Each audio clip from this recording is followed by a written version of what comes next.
Bienvenue dans cette vidéo, je vais te montrer comment utiliser Jira pour la gestion de projet. Alors pour utiliser Jira pour la gestion de projet, c'est relativement simple. Déjà tu dois savoir que Jira est un outil de gestion de projet conçu pour les équipes, surtout en développement logiciel, qui te permet de créer, assigner et suivre l'avancement des tâches avec des tableaux Kanban, des sprites et des rapports détaillés. Jira te permet de personnaliser les workflows, automatiser certaines actions et collaborer en équipe pour mieux organiser le travail. Jira est vraiment idéal pour gérer des projets complexes et suivre leurs évolutions en temps réel. Déjà, pour commencer, tu accéderas tout simplement au site officiel de Jira qui est atlassian.com. Une fois dans le site officiel atlassian.com de Jira, tu viendras tout simplement là où tu entreras ton adresse mail. Puis tu cliqueras sur le bouton s'inscrire afin de tout simplement créer un compte Jira. Tu peux également créer ton compte Jira à partir d'un compte Google connecté à ton navigateur ou compte Microsoft.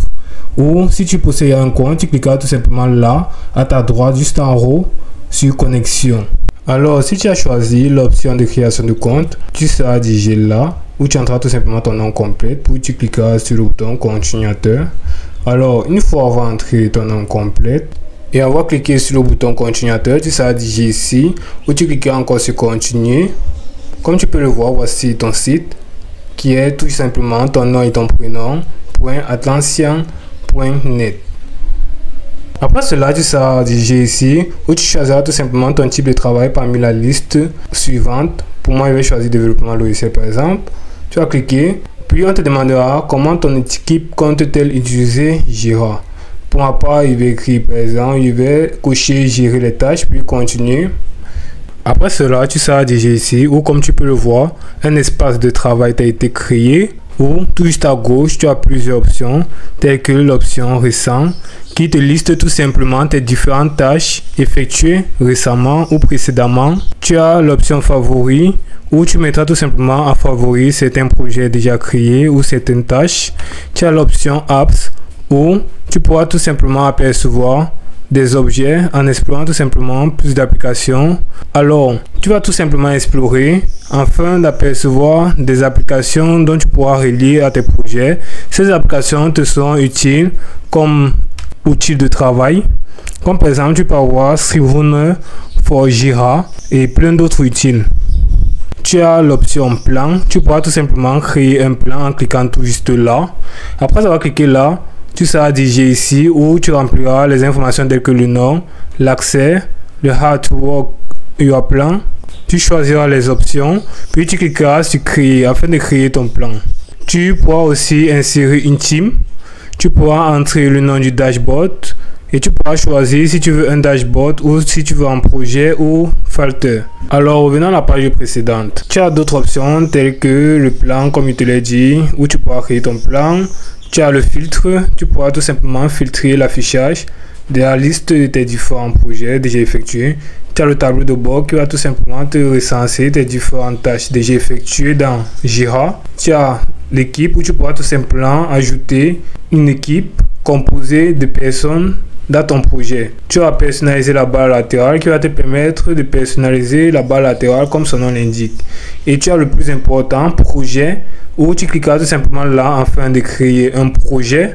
Après avoir cliqué dessus, tu seras dirigé ici où tu pourras tout simplement apercevoir plusieurs thèmes de projet. Tu cliqueras tout simplement sur un thème. Comme tu peux le voir, tu as les thèmes premium et tu as les thèmes gratuits tout juste là. Puis, comme tu peux le voir ici à ta gauche, tu as plusieurs modèles de projets tels que conçu pour vous, développement. Comment on dit conçu pour vous? C'est parce que lorsque tu crées ton compte, tu as choisi une certaine catégorie. Du coup, on te dit conçu pour vous car ces modèles de projet sont adaptés à ta catégorie choisie. Comme tu as d'autres catégories, développement logiciel, gestion de services, gestion de travail, modèle pour les équipes financières, analyse et installation, et etc. Alors, considérons que tu choisis par exemple ce modèle, tu cliqueras dessus. Après avoir cliqué dessus, tu seras dirigé ici où tu cliqueras tout simplement sur suivant, tout juste là. Puis tu seras dirigé là où tu sélectionneras tout simplement une vue pour commencer. Alors, considérons que tu choisisses comme vue livraison. Tu cliqueras sur démarrer. Bien sûr, comme tu l'as vu, tu as également un bouton ignorer. Tu pourras tout simplement ignorer en cliquant sur le bouton ignorer qui se trouvait à gauche de démarrer. Comme tu peux le voir, ton projet est en train de démarrer. Après cela, tu seras dirigé ici où, comme tu peux le voir, le thème de ton projet a bel et bien été créé. Tu pourras tout simplement cliquer sur chaque champ afin de le modifier.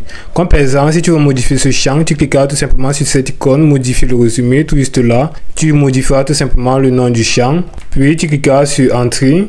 Alors, tout juste ici, tu peux modifier le calendrier des objectifs du projet. Tu peux ajouter tout simplement un objectif ou modifier tout simplement comme ceci. Tu peux modifier chaque calendrier, les dates. Ici, tu peux modifier la spécification prête. Tu peux mettre par exemple moyen. Ici, par exemple, tu peux modifier le design prêt comme ceci. Alors, tu peux également modifier en faisant tout juste comme ceci, en cliquant dessus. Puis, tu vas tout simplement modifier la vue comme ceci. Tu peux mettre en vue commentaire, en vue analyse, etc. Tu peux également modifier l'avancement de la livraison tout juste là. Alors, une fois fait, tu pourras tout simplement là regrouper par équipe. Tu pourras là filtrer, tu pourras trier et tu pourras consulter les champs. Tu pourras également créer un autre champ. Alors, tu pourras également publier ton projet une fois ton projet terminé. En cliquant tout juste là. Et là, tu pourras partager ton projet. Là, tu cliqueras dessus afin d'avoir plus d'options telles que exporter ton projet au format JPEG, exporter au format CSV ou enregistrer en tant que nouvelle liste ou encore enregistrer en tant que nouveau tableau. Tu peux également supprimer ton projet en cliquant tout simplement là sur supprimer la vue. Alors, comme tu peux le voir, c'est aussi simple que ça.